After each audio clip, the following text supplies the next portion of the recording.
For over 15 years, one of Chicago's most valuable waterfront sites sat as a massive empty hole in the ground.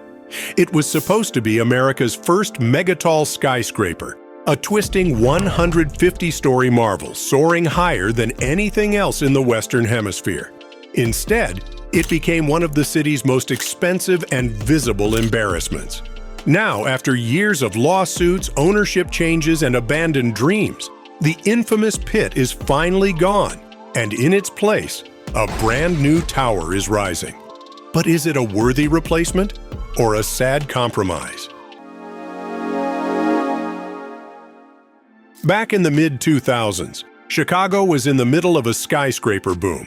Trump's International Hotel and Tower was climbing skyward, set to be one of the tallest buildings in the world. The city, long proud of its architectural firsts from the world's first skyscraper to the Willis Tower, was looking for its next icon. That's when developer Christopher Carley and his company, Fordham, announced an audacious plan: the Fordham Spire. At 610 meters, or about 2,000 feet tall, it would have been the second tallest building on Earth, behind only Dubai's Burj Khalifa. And it wasn't just about height. The design came from Santiago Calatrava, one of the world's most famous architects, known for bold, twisting, almost sculptural buildings. The spire's form would curve elegantly into the sky, inspired by the movement of a snail shell and the ripple of a billowing sail. Inside, it would hold luxury condos, a high-end hotel, and a broadcast antenna at the very top. It was to be a symbol of Chicago's confidence and a magnet for wealthy buyers from around the globe. But vision alone doesn't build skyscrapers. Financing does. And Fordham couldn't secure enough of it. In stepped Irish developer Garrett Kelleher and Shelbourne Development, who took over the site in 2006. They rebranded the project as the Chicago Spire and changed the plan. No hotel, no antenna, just over 1,000 ultra-luxury condominiums. The price tags would be staggering, but so would the views. By this point, the land itself was already a prize. The site sat at a rare and valuable point where the Chicago River meets Lake Michigan, within walking distance of Navy Pier and the Magnificent Mile. Acquiring it wasn't easy. Deals had to be made, parcels assembled, and permits secured. But by mid-2007, the Chicago Spire had full city approval. Construction started in June 2007 with the foundation, a massive circular core supported by caissons drilled deep into Chicago's bedrock. To give an idea of the scale, each caisson was as wide as a city bus and went down more than 100 feet. The building's marketing campaign was almost as big as the engineering challenge. Buyers included celebrities like Ty Warner, the billionaire creator of Beanie Babies, who reportedly purchased the top penthouse for $40 million. But not everyone was a fan.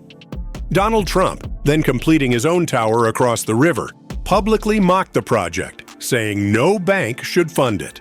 Then came 2008. It is definitely a very, very difficult time. In the midst of a serious financial crisis. Of a global financial collapse. The global financial crisis hit hard. Banks froze lending, and Anglo-Irish Bank, the project's key lender, collapsed. Construction ground to a halt. By then, only the foundation had been completed, leaving a 20-meter-deep circular hole. Lawsuits followed, debts piled up, and Shelbourne Development lost control of the property. For the next decade and a half, the site became a punchline in Chicago's real estate circles, the big hole that everyone knew about, but no one could fix. Grass grew where a skyscraper's lobby should have been. Fences and warning signs surrounded the pit. Tour boats on the river would point it out to passengers as an example of how grand visions can fail. By 2014, the saga took a turn when Related Midwest, one of Chicago's most experienced developers, acquired the land out of foreclosure. But they made one thing clear. The Chicago Spire, at least in its original form, was never coming back. The economics simply didn't make sense in a post-recession market. Instead of a single megatall super tower, Related proposed two more modest, but still impressive, skyscrapers. In 2018, they unveiled plans for a north tower at 335 meters, and a south tower at 260 meters. Combined, the towers would have hundreds of apartments, a hotel, and a large public park connecting the lakefront to the Chicago Riverwalk. The design came from David Childs of Skidmore, Owings, and Merrill, the same architect behind One World Trade Center in New York. The towers would be slim and elegant, their facades reflecting the water nearby, and their base would create a welcoming public space instead of a walled-off superblock. It was less about breaking height records and more about reconnecting the city to its waterfront. But getting approval in Chicago means satisfying not just planners, but also neighborhood groups and local politicians. Alderman Brendan Riley, whose ward included the site, pushed for major changes. The hotel was removed, the podium levels were slimmed down, and more emphasis was placed on open space. Wind engineering was another challenge. With towers this tall and close to the lake, strong gusts are a fact of life.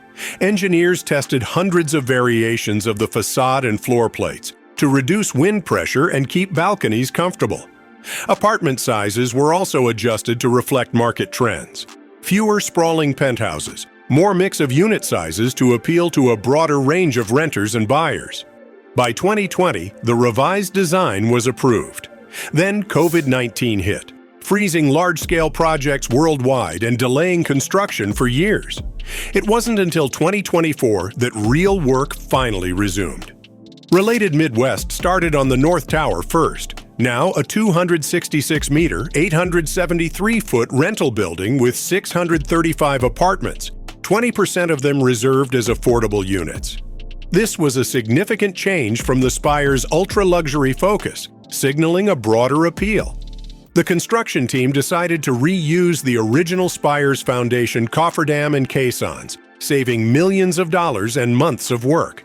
First, they pumped out more than 3 million gallons of water that had collected in the pit over the years. They also relocated a sewer line that crossed the site. Then came the raft foundation, 600,000 pounds of steel reinforcement and 9 million pounds of concrete, poured in a single massive operation. To backfill the remaining space, workers used sand excavated on site. From there, the tower's concrete core began climbing upward, literally rising out of the ghost of the spire. By April 2025, the project was moving fast, with a new floor poured roughly every 3 days. The glass curtain wall followed closely behind, designed with subtle vertical lines inspired by the classic Chicago window style. This detail was a deliberate nod to the city's architectural heritage, blending the new towers into Chicago's famous skyline. The North Tower is expected to open in 2027. Only after it's fully leased will Related move forward with the South Tower, allowing them to adapt to market demand.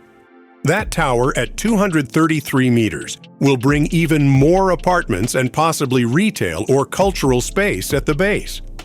The park and public connections to the Riverwalk will be completed as part of the overall build-out, turning what was once a dead zone into an active waterfront hub.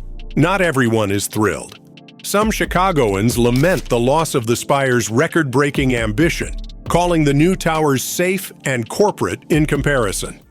Others argue that the Spire was never realistic, a victim of overpromising and bad timing, and that Related's project is far more likely to succeed. Supporters say the two-tower plan is a smart compromise, still tall, still iconic, but actually buildable. It trades one giant statement for two elegant additions to the skyline, while finally repairing a wound in Chicago's urban fabric. After nearly 2 decades, Chicago's most famous empty lot is finally being filled. The towering dream of the Chicago Spire may be gone, but in its place, something more grounded, yet still striking, is taking shape. 2 new skyscrapers will soon rise where there was once only a giant pit, bringing homes, public space, and new life to one of the city's most visible sites. It's a reminder that cities evolve not just through their boldest dreams, but through the projects that actually get built. And sometimes closing the chapter on a monumental failure is the first step toward writing a new success story. Thanks for watching. If you enjoyed this, hit subscribe to USA Mega Projects for more incredible stories of America's biggest builds.